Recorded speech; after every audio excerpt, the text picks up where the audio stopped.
It's 108 inside the shop. The fan with the mister's blowing. But all that doesn't matter because I just got a delivery. From where? I'm not sure. So that means tool review next. I'm Rick, and this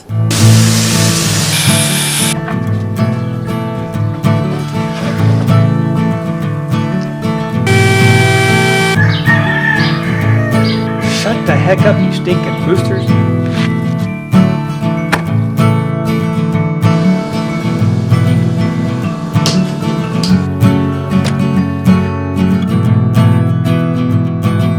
Nail that for your sanity!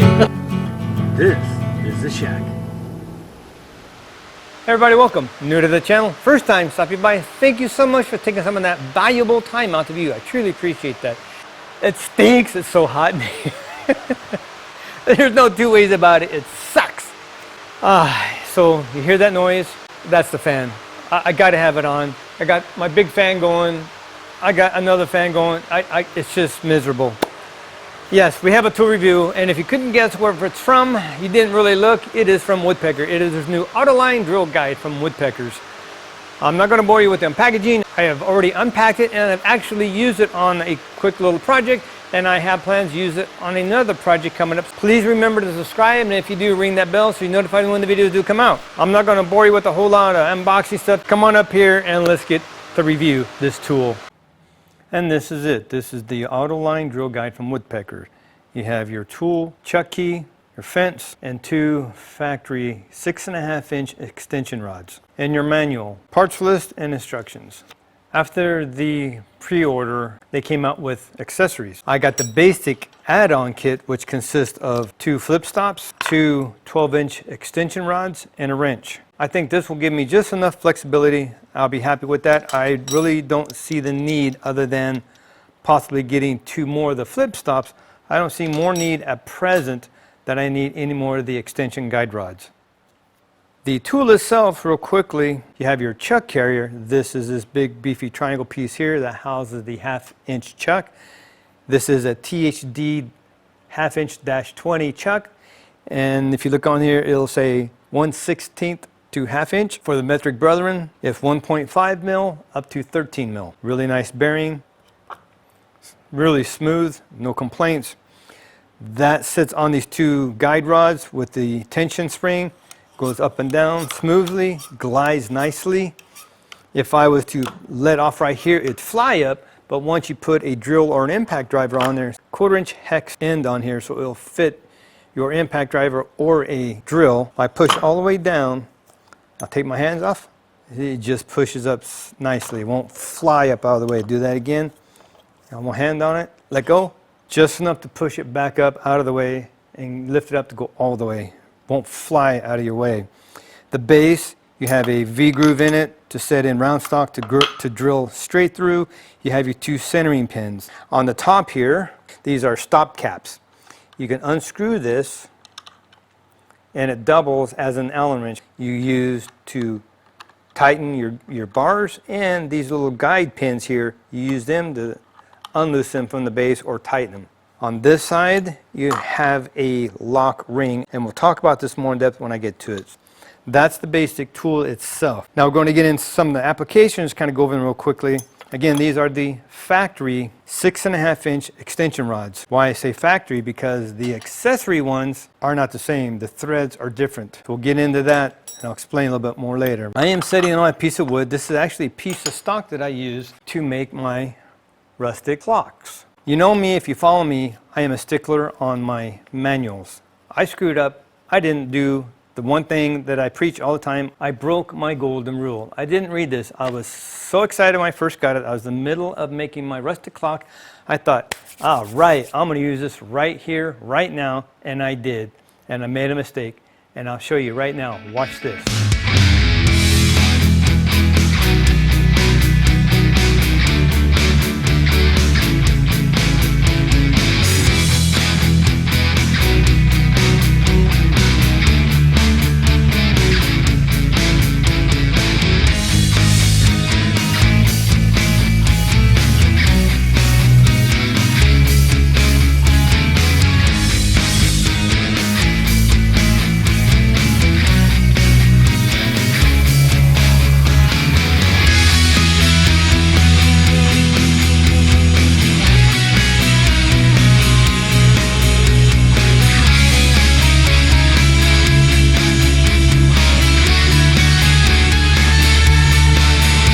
broke my golden rule because I either didn't catch it the first time on the video or in the instructions, or I didn't read the instruction. This one I just used it not even thinking. What I should have done, take my factory extension rods, screw them into the base, take my fence, and this we can set 4 different ways. For now we're going to use it as a counterbalance.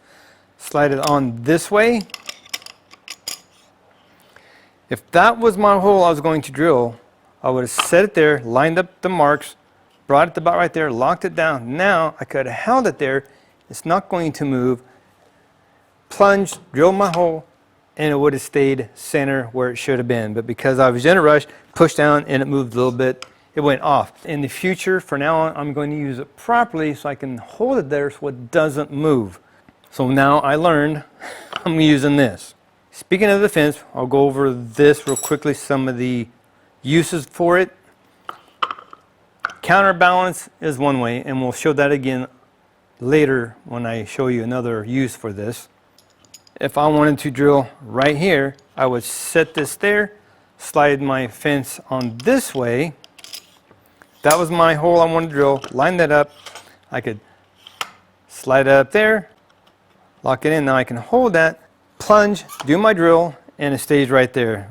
Now if I wanted to go further into my stock and drill it deeper in, well, if I put this all the way to the end like this, made the rods flush right there, that's as far as I can go. But what if I needed to go maybe another inch or so in without using extension rods? Simple. I flip this around now, set it this way. Just make sure that the rods are flush on the inside here. Slide them in. Make sure they're flush here. Lock, whoops, it slid on me. Lock it in. Now from this edge, as long as your factory 6.5-inch extension rods are flush to the edge here, from the edge of the stock into the dead center of this line is 7 3/4 of an inch. So that gives me that much more to go in without the need of extension rods. Let's just say you need to get very close to this edge. Well, you can go there, but you can see you still got room to go. You can actually take this base until it hits the end of the fence, tighten it up. Now, right here, you have laser etched white lines. This is the dead center of the V. This way and that way, that's a dead center of the hole in line with the chuck. So if I'm putting it on the edge like this, the dead center of that hole is 3/8 of an inch from this edge. So from this edge over to the dead center of the drill hole is 3/8 of an inch. You can get that close by bringing this guide all the way to the end like that. Now if I wanted to drill vertically, now I take this, I flip it this way and slide it on. Now I have this big ledge here to sit on a desk, on a bench, on cabinetry, whatever the case may be. I got a nice ledge to set this on. Now I can do my vertical drilling. As this sets this way, you can drill up to a 3/4 inch hole in the bottom. Well, let's say you wanted to go from 3/4 of an inch up to 2 inches. Take a little pressure off your stop cap, unscrew them all the way. You take your chuck carrier off, I'm going to slide off, and flip it 180, put it back on, put your stop caps back on, and you also have to have the counterbalance on this because now you have this tool off center. Having this on there and then setting the fence back on this way, if I wanted to drill 3/4 inch to 2 inch hole right here, line that up. I can have this as a counterbalance, or depending on where it's at, I can actually clamp onto this, plunge, and drill my hole. So anything over 3/4 of an inch on this side, you flip it over, you go 3/4 of an inch up to 2 inches. Depending on your need, but this would have to be something like on the edge of something. If you wanted a further depth, because this spring is completely collapsed, and that's as far as you can go down, which leaves you, well, just depending on what kind of a blade you have in there, let's just say you had about right there, it gives you about 1.5 inches from the bottom to the tip of the chuck. If you needed to go down further, what you could do, remove your stop cap, take this off, now remove your retention spring and remove your stop ring. Set this back on, but you won't have the spring to keep it up here. It's going to go all the way down. You can put your lock caps back on. Now, depending on what you are in need of, this will actually bottom out down there, and as you see from the base here, the chuck sits past 1.5 inches. Yeah, about 1.5 inches. So you get it from the original claps up here, when I think this is about right there, you're going to gain at least 2 inches more depth to drill if that's something you may need. Gives you another option. With the extra versatility of the extension rods and the flip stop, there's a couple of scenarios you could do, and this was like the next 2 things I screwed up on. I have another project pending. I'm going to build a mobile dust collection. So I'm going to make me a cart to set it on so it'll be mobile. So one thing the cart needs to be mobile is casters. So this is how I'm going to utilize the accessories. So let's say I need to drill the first hole for my caster. Let's just say right here somewhere. So I have my cross marks so I can line up the marks on here. Let's say it's right there. I connect my fence, line that up, lock it on. This was my second mistake. Yeah. You take your extension rod, remember, it's a different thread, which I didn't know because I didn't pay attention.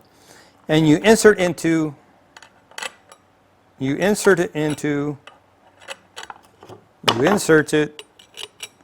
uh-oh, something's wrong because that doesn't fit. Am I going to have to buy 2 more factory extension rods for this fit? Because it fits into here, but it doesn't fit into the base. I don't know how I missed it. Watching the video when they first came out with this, and even in instructions, because I didn't pay attention, but it's on the very back page. These are not only center pins, they are also adapters. So we're going to take off our stop cap on top. We're going to unloosen the centering pin, and now we're going to put it into our base because that's the same thread as these. That goes into the base.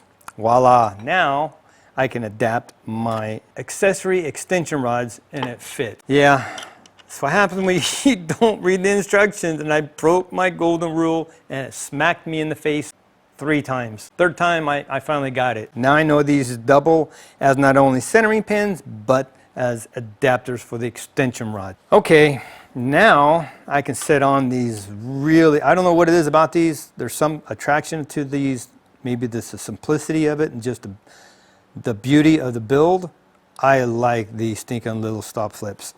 We slide those on my extension rods and we'll stop it right there, lock it in. So now I can bring it this way, slide it that way, boom, there's my first hole. But I have 2 flip stops. So what I can do now, I can mark where my second hole is for the casters. I can flip this one up, slide it over till it hits that mark, plunge, drill my hole, boom, I just drilled 2. This is where I think I can actually use 2 more. Let's say these 2 stops are here now. I can drill those 2, go back to the first one, flip my stop back down for the first one, line it up, and I can flip this stop up, slide this way to the second stop. So now I can ride this edge with the second stop and this edge for the first, drill, flip it up, slide it over to the next one, stops, drill. I just drilled the 4 holes I needed for my casters with this one thing, and it's precise, and it will have the same spot all 4 corners. Now to loosen these, you take the stop cap with the Allen head on it, and you take the included wrench with the accessory extension rods, put the Allen tip into the end of the extension rod, you take the included wrench with your accessory extension rods, you can hold it, where is that, right there. Now I can break that loose, take off my 12-inch extension rod, and then I can use it to break loose the adapter / centering pin, and that's that. Now the V groove here is to set your round stock. It keeps it centered here, centered with the drill, and you can drill down and drill dead center hole in your round stock. As you see right here, I did with this 1 3/8 round stock. But there was an issue, not an issue, but I found something out. This 1 3/8 inch round stock won't fit on here with the guide pin sitting there. You have to actually remove those. You can use up to, looks like maybe 1 inch round stock on here, and the 2 guide rods here will not have to be removed. It will sit in there okay. Anything above that, you're probably gonna have to remove these, and I think you would be safe to get up to, I don't know, I don't have one, but I would think almost 2 inch round stock. One of the last things that I screwed up on, centering pins. You use these so you can set on the end of stock and drill dead center. Take these off and mount them on the bottom. With the centering pins mounted on the bottom, you see here, I have 7 holes. I thought all you had to do was set it on there, twist it, drill, twist it this way, drill, set it this way, turn it, drill, or twist it this way, turn it, drill. Now there's only a couple of ways to do this, right? Wrong, I guess. I don't know. I drilled 6 holes, this one being the worst. That is 30 thousandths off center. Now I know with my calipers, I can't get on the very lowest point of that circle, the circumference, the very lowest point here for the edge. So if I was off maybe 5 thousandths, I thought that was dead center because I can't get my calipers perfect on the inside edge there. But I was 10 to 30 thousandths on every one of these. I'm thinking, what the hell am I doing wrong? I cannot get it to drill center. So finally, I look at the instructions and it simply states section 7, subcategory 5, I guess, I don't know. Right down there, it says, and I quote, place the autoline drill guide on the workpiece and rotate it counterclockwise until both centering pins come in contact with the workpiece. Did I not just do that 6 times prior and I can't get it to do straight? So I am literally like this close, wrapping this up, shipping it back. So I thought, out of all the things that were screwed up that were on me, this one isn't, because this isn't lining up. So these are off center. This is messed up. I put it on there. I do it to say counterclockwise. All right, nice tight, like I've always done. Plunge, drill my hole. Whew. Take a deep breath. Okay, this is do or die. You either stay in or I'm immediately shipping you back ASAP. I get my mic out, mic this side, mic that side. I'm blaming it on the heat because it's so hot. Something's wrong, it's just the heat. 0.195 this side, 0.195 that side. I'm like, oh my God, how did I do this? And this is insane. I know I've had to have done it the way they said in one of these 6 tries. You redeemed yourself for now, you're staying. So the last thing I want to talk about, and I think this is very genius, on the side here, the side with the locking ring. If I am going to put, let's just say that's round stock, this is my screw. When I put that screw in there with the round, it's just got a little bit of surface to surface contact. If I flatten one edge, all of a sudden I got much more surface to surface contact to help keep that from moving. Easily demonstrated. This is the flat area. I'm going to just finger tighten that there on the side that's round. Yeah, I can knock that loose all day long. So if you're setting this lock ring and you need a few holes drilled at a certain depth, you just drilled all the way through your stock possibly. There's something a little extra on this. It's not only flat, it's tapered. It's cut deeper here than it is here. It goes from the cut deeper and it tapers out as it goes down, which means I can just finger tighten it so it doesn't move. Now I can go up, but it's not going to go down because it's starting to wedge itself. So even if I don't tighten it tight, it may move to go down a little bit, but it's only going to go down so far because it's going to wedge itself in there, and it's not going to go any further. I can pound on this all day and it's not going to move. Okay, this is a flat area. Watch this. I'm just going to use my finger to hold that there. That's tight. Now, when I bring this down, it may move a little bit, but after that, I'll hit it a few times. It's not going nowhere. And I just tighten it this way. Remember that. See, it went down a little bit.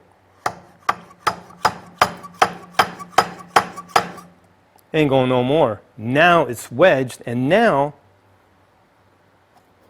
I have to literally, there, to break it loose. It's that tight because it wedges in. That, I think, is very ingenious. So that's the quick overview, some of the uses, some of the things I've already used it on, and what I'm going to use it on in my next project, and that's just the beginning. I've learned a couple things, pass them on to you, and like I always say, and I broke my golden rule, read the instructions, and don't forget, read the instructions. You get it? I finally got it after 3 mishaps. We'll just call them mishaps. I was talking about this tool. I'm just finishing up on it. I just do a little comparison about something else. What does it do? It's a drill guide. Yeah, it's a temperature. It is, let me see. Oh my gosh, it's probably really cold. It's 80, it's 88, it's almost 90 degrees in the shop. At what time? Oh, it's 80? Yeah, and what time is it? It's like 9, 10 o'clock at night. Crazy hot still. It's my No, granddaughter. it's still cold. Cold is hot.